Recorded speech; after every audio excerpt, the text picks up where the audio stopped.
ఇటీవల కేంద్ర ప్రభుత్వం తన కేంద్ర ప్రభుత్వ ఉద్యోగులకి ఈపీఎఫ్ నుంచి పాత పెన్షన్ విధానానికి మారే అంశంలో ఒక కీలకమైన ఉత్తర్వులు జారీ చేసింది. అది ఇదివరకే మనం వీడియో పెట్టుకున్నాం. అయితే ఈ వీడియో పెట్టిన తర్వాత చాలామందికి చాలా డౌట్లు వచ్చినాయి. ఆ వీడియోలో ఆ ఉత్తర్వు బిఎస్ఎన్ఎల్కి వర్తిస్తుందా లేదా అన్న విషయం నేను చెప్పిన క్లారిఫికేటరీగా చాలామంది చాలా క్వశ్చన్లు అడిగారు చాలా జిల్లాల నుంచి. కాబట్టి ఆ క్లారిఫికేషన్లన్నీ కూడా ఒక వీడియోలో పెడితే బాగుంటుందేమో, జనాలకు అర్థమవుతుంది కదా అన్న ఉద్దేశంగా వీడియో పెడతాను.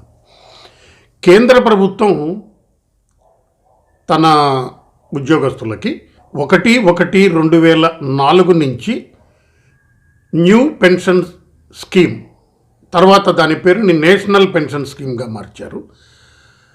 విధానాన్ని 1/1/2004 నుంచి అమలు చేసింది.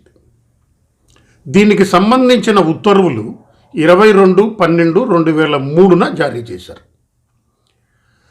22/12/2003 ఉత్తర్వులు జారీ చేస్తూ ఈ స్కీము 1/1/2004 నుంచి అమలవుతుంది అని చెప్పారు.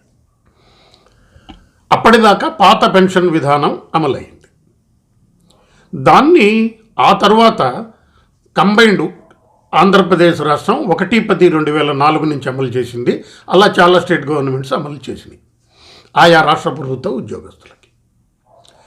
చాలా రోజుల నుంచి ఉన్న డిమాండ్ ఏంటి అనంటే,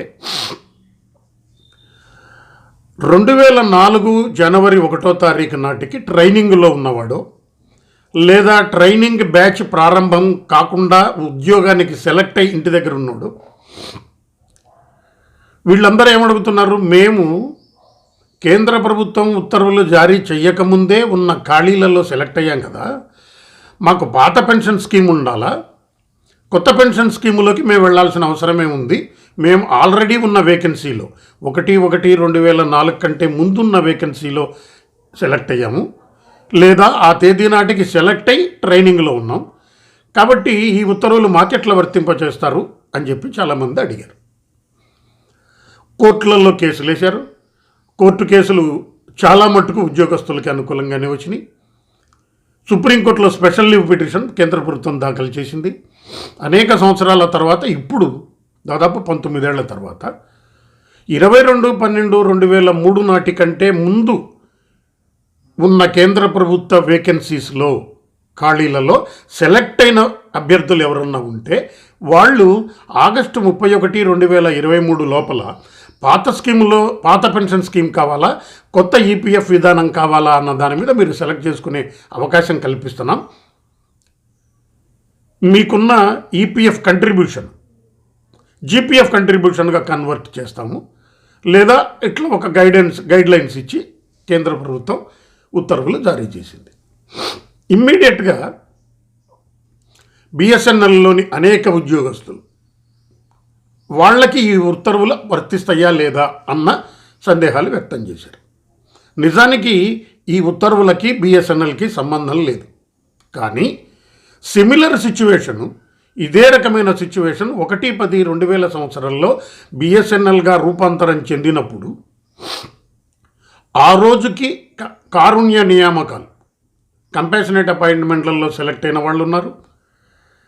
ట్రైనింగ్ బ్యాచ్ ఖాళీ లేక 2003 డిసెంబర్లోనో జనవరిలోనో ట్రైనింగ్కి వెళ్ళిన వాళ్ళు ఉన్నారు. అదే రోజుకి అంటే సెప్టెంబర్ 2000 సంవత్సరంలో ఒక ట్రైనింగ్ బ్యాచ్ టీఓఎల్ క్లర్కులది ప్రారంభమైంది. టీటీఏలు 2 బ్యాచ్లు సెలెక్ట్ అయ్యి ఆ 2 బ్యాచ్ల వాళ్ళు ట్రైనింగ్లో ఉన్న వాళ్ళు ఉన్నారు, ఒక బ్యాచ్ ట్రైనింగ్ తర్వాత వెళ్ళిన వాళ్ళు ఉన్నారు. వీళ్ళందరూ అదే మాకు కూడా ఈ రూల్ వర్తింపజేయాలి కదా అని అన్నారు. యాక్చువల్గా నిజానికి 1/10/2000 సంవత్సరంలో కంటే ముందే డిఓటీలో ఉన్న ఖాళీలలో ఉద్యోగాలు పొంది ట్రైనింగ్ కోసం ఎదురు చూస్తున్న వాళ్ళు, ఆల్రెడీ ఆ తేదీ నాటికి ట్రైనింగ్లో ఉన్నవాళ్ళు, వాళ్ళకి డిఓటీ ఉద్యోగుల వాళ్ళని పరిగణించి పెన్షన్ ఉండేలాగా చూడాలి అని చెప్పి ట్రై చేయటం జరిగింది గతంలో యూనియన్లు. అయితే డిఓటీ ఆ డిమాండ్ని తిరస్కరించింది. తిరస్కరించడానికి కారణం ఏం చెప్పింది అని అంటే, ఆయా ఉద్యోగస్తులకి బిఎస్ఎన్ఎల్లో అపాయింట్మెంట్ పొందారు, నేను అపాయింట్మెంట్ ఇవ్వలేదు కదా అన్ని కారణం చూపించారు. ఇదే తరహాలో కేంద్ర ప్రభుత్వం కూడా మొన్నటి దాకా నేను సెలెక్ట్ చేయలేదు కదా, నేను సెలెక్ట్ చేసి ఉండొచ్చు, ఉద్యోగం ఆ ట్రేడ్ తర్వాత 1/1/2004 తర్వాత ఇచ్చారు కదా, కాబట్టి పెన్షన్ ఎట్లా వర్తిస్తుంది వీళ్ళకి అంటూ వచ్చింది. సిమిలర్ సిచ్యువేషన్ 1/10/2000 సంవత్సరంలో ఉన్న ఉద్యోగస్తులకు కూడా వచ్చింది. సార్ ఇది ఎవరికి వర్తిస్తుంది, బిఎస్ఎన్ఎల్లో ఎవరిని అడగాలి అని అంటే డిఓటీలో ఉన్న ఖాళీలలో సెలెక్ట్ అయి ట్రైనింగ్ వెళ్ళని వాళ్ళు, లేదా ట్రైనింగ్ బ్యాచ్ ఖాళీ లేక నెక్స్ట్ వేచి ఉన్న వాళ్ళు 1/10/2000 సంవత్సరంలో వీళ్ళకి వర్తించే అవకాశం ఉంది.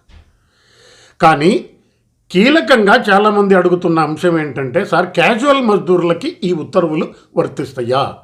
క్యాజువల్ మజ్దూర్లు అంతకుముందు డిఓటీలోనే ఉన్నారు, కానీ అపాయింట్మెంట్ కొంతమందికి 1/10/2000లో ఇచ్చారు, కొంతమంది బ్యాచ్కి 2001లో ఇచ్చారు, ఆ తర్వాత 2002లో ఇంకా కొంతమందికి ఇచ్చారు. ఈ క్యాజువల్ మజ్దూర్లందరూ ఆర్ఎంలుగా పరిగణించారు.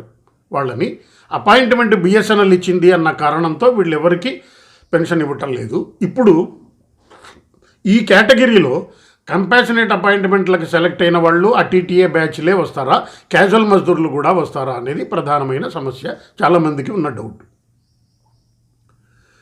క్యాజువల్ మజ్దూర్స్ డిఓటీలో సెలెక్టెడ్ పోస్టులలో లేరు. ఈ విషయం మనం గుర్తుపెట్టుకోవాలి. డిఓటీ నుంచి క్లారిఫికేషన్ వచ్చే అవకాశం ఉన్నప్పుడు మనం క్యాజువల్ మజ్దూర్లకు కూడా ఇవ్వమని అడగొచ్చు.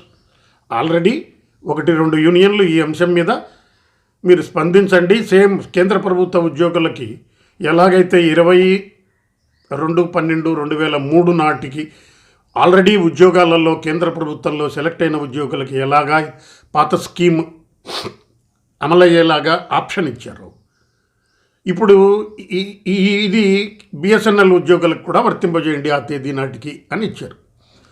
కొంతమందికి ఇంకొక డౌట్ కూడా వచ్చింది, సార్ ఇది ఈపీఎఫ్ టు జీపీఎఫ్ కన్వర్షనా, పెన్షన్ కూడా వస్తుందా అని.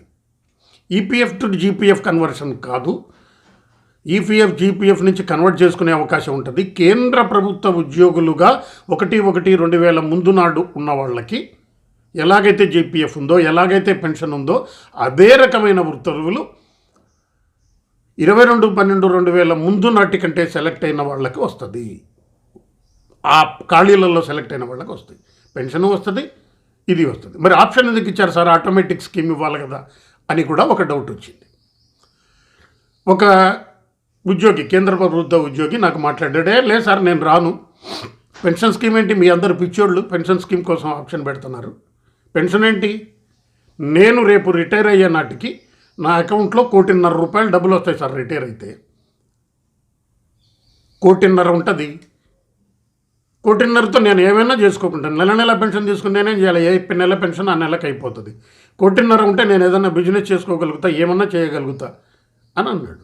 కాబట్టి కన్సెప్షన్ ఆఫ్ థాట్, నీ ఆలోచన విధానం తప్ప రైటా అని మనం చెప్పలేము. వాళ్ళ ఇండివిజువల్ అభిప్రాయాలను బట్టి, ఇండివిజువల్ సైకాలజీని బట్టి, ఆ కుటుంబ పరిస్థితులను బట్టి ఆధారపడి ఉంటాయి. కాబట్టి ఎవరు దేన్ని సెలెక్ట్ చేసుకోవాలనేది ఆయా వ్యక్తుల ఇష్టం. అందుకనే ఆప్షన్ అనే సౌకర్యాన్ని కల్పించారు. క్యాజువల్ మజ్దూర్ల విషయానికి వస్తే, క్యాజువల్ మజ్దూర్లకి పెన్షన్ సౌకర్యం డిఓటీ కల్పిస్తుంది అని నేనైతే అనుకోవటం లేదు. ఎందుకు అనంటే వాళ్ళు సెలెక్టెడ్ పోస్టులలో లేరు. టెంపరరీ స్టేటస్ మజ్దూర్లు వేరు. టెంపరరీ స్టేటస్ మజ్దూర్లు డిఓటీలో అపాయింట్మెంట్ ఇచ్చారు టెంపరరీ స్టేటస్ మజ్దూర్గా. క్యాజువల్ మజ్దూర్లకు కూడా క్యాజువల్ మజ్దూర్గా అపాయింట్ అయ్యారని ఇచ్చారు సార్ అంటే నాట్ అగెన్స్ట్ ది వేకెన్సీ. అయితే ఇప్పటిదాకా లెటర్ రాసిన యూనియన్ల పేర్లు మనకెందుకు, కానీ రాసిన వాళ్ళు క్యాజువల్ మజ్దూర్లను కూడా పరిగణించండి ఈ స్కీమ్ కింద. సేమ్ స్కీమ్ బిఎస్ఎన్ఎల్లో అమలు చేసి 1/10/2000 నాటికి డిఓటీలో ఉన్న పోస్టులలో సెలెక్ట్ అయిన వాళ్ళకి, సెలెక్ట్ అయ్యి ట్రైనింగ్ కోసం వేచి ఉన్న వాళ్ళకి, లేదా ఆల్రెడీ ట్రైనింగ్లో ఉన్న వాళ్ళకి ఆ డేట్లలో మీరు డిఓటి ఉద్యోగులుగా పరిగణించండి అన్న అంశం ఈ లెటర్ని క్రాస్ చేస్తూ, ఈ లెటర్ని రెఫరెన్స్గా ఇస్తూ డిఓటికి లెటర్ రాయటం జరిగింది. డిఓటి నాకు తెలిసి పాజిటివ్గానే స్పందిస్తుందని నేను ఆశిస్తున్నా. చూద్దాం. ధన్యవాదాలు.